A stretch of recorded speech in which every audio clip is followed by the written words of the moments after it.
Ինչպես է Կարապետյանների ընտանիքը կուտակել իր հարստությունը։ Մենք հաճախ ասում ենք ռուսական կապիտալը, ռուսաստանցի օլիգարխ եւ այլն։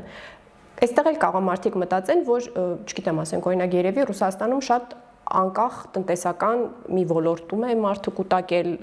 շինարարության ոլորտում, ասում են, անշարժ ոլորտում, Սամվել Կարապետյանը։ Այո, բայց այսինքն հատկապես ինչպիսի ոլորտում։ Դա սկզբում Ռուսաստանի մի առանձին մարզի իշխանությունների հետ շինարարությունն է եղել, այսինքն պետության պատվեր։ Այնուհետև Մոսկվայի քաղաքի որպես, այսինքն քաղաքային իշխանությունների պատվերով եւ այնուհետև Գազպրոմի օրինակ։ Այսինքն այդ ամեն ինչը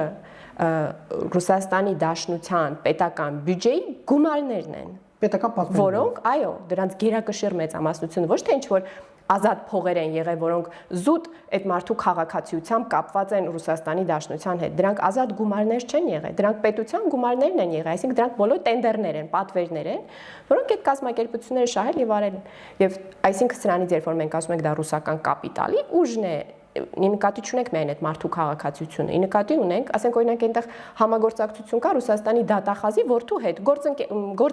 գործարարներ որպես եւ այդպես տարբեր պաշտոնյաներ այդ երկրում նրանց բարեկամները գործարարությամբ են զբաղվում եւ իրար գործընկերներն են։ Այդ բոլոր կապերը աշխատող կապեր են։ Հավանիչ տեսանյութը եւ բաժանորդագրվիչ նորությունները բաց չթողնելու համար։